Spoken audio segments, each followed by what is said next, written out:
let's talk a little transfer portal. The transfer portal goes live tomorrow, and things are going to be wild and absolutely crazy. Let's talk about some targets for FSU. Before people go into the portal, I don't necessarily know that I want to go down like specific names, but let's talk about some positional targets, some positions that you think would be good for FSU to go after. Yeah, let's do that. I'll let you go first. We'll go back and forth. I love your Christmas tree in the background, by the way. If you're not watching if you're listening to this podcast later, join us on Sundays and watch this live on YouTube, youtube.com/c/double fries no slaw. But Richie, what's your number one target? I think Florida State's going to be able to be more selective in the transfer portal this year. I think that they've done a really, really good job building out the depth of this roster. And I don't think they'll have to go as portal heavy as they have the last couple of years, but I do think they'll take a few guys, anywhere probably between 5 and 10. What's your number one position of need in the portal this upcoming cycle? So that's dependent on Jared Verse, because if he does leave, we need an edge rusher. That's an automatic number one if he does leave. And I think he probably should. Like, I would love him to come back selfishly, but for his sake, I think he probably should go. So with that said, I would say offensive tackle. The problem is everybody wants offensive tackles, and I don't know how easy that will be to get one in the portal. But yeah, if Jared Verse stays, you're good. But if he leaves, I'd say defensive end. If he does leave, like I expect he will, I think offensive tackle. So I'll flip it, and okay, so not disagree, but I'll go in a different direction. I think you have some pieces there at defensive end that won't make the same impact as Jermaine and Jared have, but I really like Pat Payton. I really like some of the pieces you have there. I think you need somebody on the interior of the defensive line. You're going to lose Fabian Lovett. You're going to lose Robert Cooper. And so I think that interior of the defensive line could be a position that Florida State really needs to go after. You do get Tafasi, who didn't play this year, but will be eligible next year and will play. So that will help. You've got some depth there, but you saw the difference in this defense when Fabian Lovett was there and wasn't there. And he's not going to be there next year. So as much as we'd love to have him back, he is not going to be there next year. And so I think you need a guy with Fabian's floor. I think you need a guy that is of that level, because when he was out, Florida State's defense was just not the same. And so I would go inside. I don't want to call it a disagreement. I'd say it's like just as important though. Yeah. I just think there's more, like, there's a chance that Pat Payton could just like shock you and have like a monster year. Shout out to Pat Payton, ACC defensive rookie of the year. Yes, sir. He could go off. And I do think if he doesn't next year, he will the year after. Like the year after, he's going to be that guy. And so it's kind of nice to know, like, hey, 2024, we got that guy coming up. If he's not, that guy, which I think he's going to be very good in 23. I just don't know that he's going to be first round draft pick good in, like the last two guys at that position have been. So I'll go inside. I like your call on the offensive line. I agree. I don't know how many offensive tackles are out there and how much you're going to be able to find. You want it next, or you want me to snake it back? You want me to go for another one, or you take it? Let's go fantasy footballs here. All right. My second one is in the secondary.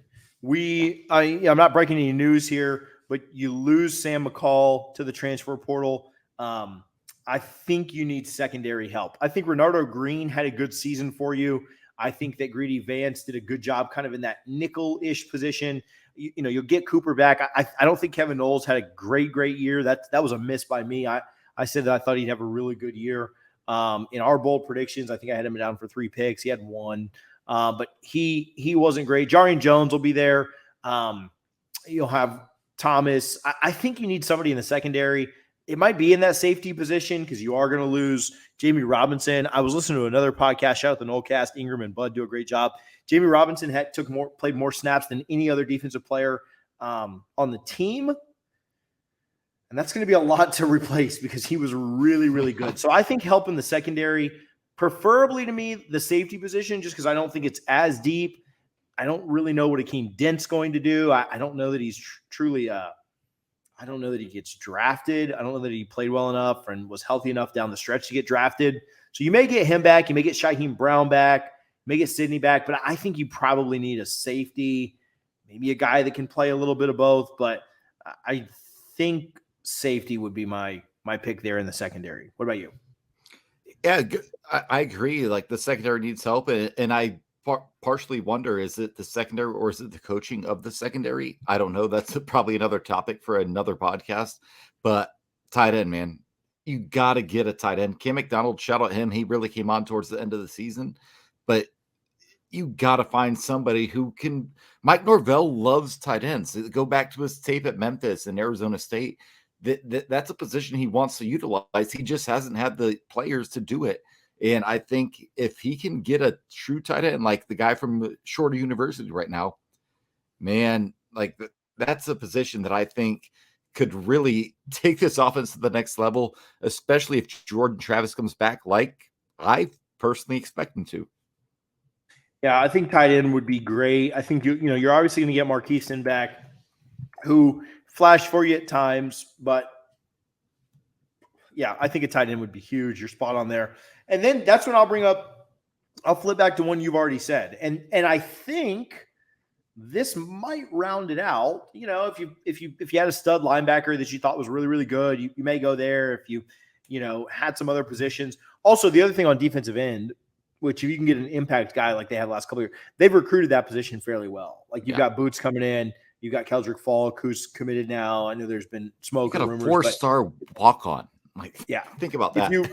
If you continue that recruiting class really, really well, like you have, like I think you'd be pretty good. But yeah, then I'll echo what you said. I think a guard or a tackle would be really big. I don't know if Caden Lyles comes back. I think that they can get him back if he wants to, but he's had a few injuries, derail a few seasons in a row. I don't know if that's something that he wants or not. I actually spoke with him about it, and when I spoke with him, he wasn't decided one way or the other. Obviously, you lose Dillan Gibbons. You got some young guys that are coming in. I think Armella could be ready to give you some burn next year. But as you saw this year, Florida State's deep. You lose. Don't you lose Jazz? Like Jazz was just a 1-year guy anyway.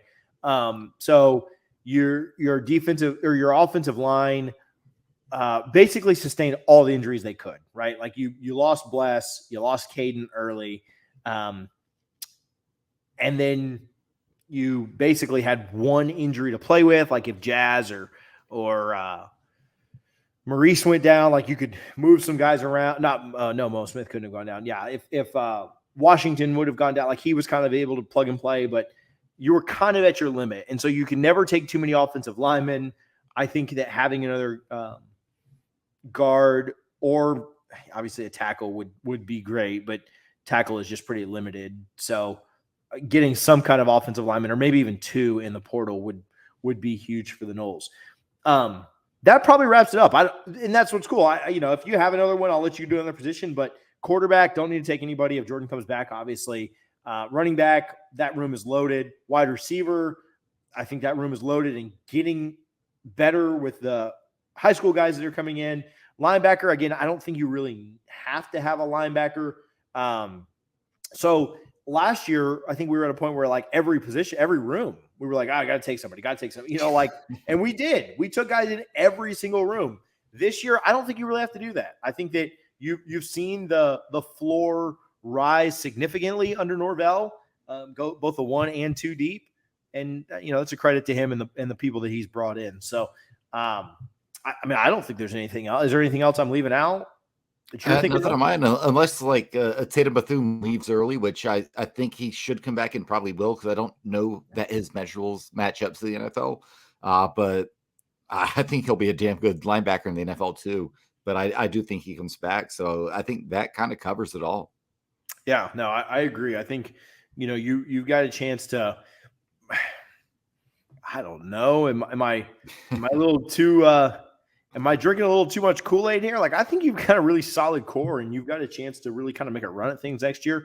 I think you need to, it will be important to beat LSU to start the year.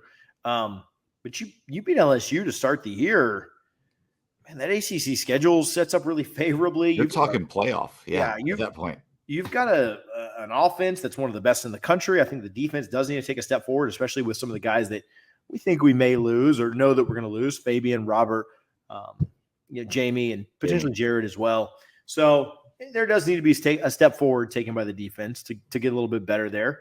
But, I mean, it is nice to kind of go into the transfer portal season and know what, kind of know what you really need, know what you could get by without, and then know what positions are pretty locked up and pretty solid. So, no, it's somewhat refreshing there. So, all right, let me now give this shout out to Garnet and Gold. If you're an FSU fan, you're already shopping for FSU gear this holiday season. You need to be shopping at Garnet and Gold. 2 reasons. 1, they give back to FSU and its athletes. They literally give back to the boosters, and they literally give back. They take losses on things to give back to our athletes through NIL. Number 2 reason, we can save you some money. If you use code NOSLAW, NOSLAW, at checkout, you can save 15% on your order. There's no limit. If you're buying 20 things and you spend $1,000 at Garnet and Gold, they'll take off $150. So 15% off your order at garnetandgold.com. Use code NOSLAW, NOSLAW. They are family owned and operated. Don't shop at the big, huge stores that get all the money. Shop at the people that give back to the university. Shop at the folks that give back to our athletes through NIL. That's garnetandgold.com. Again, NOSLAW, NOSLAW.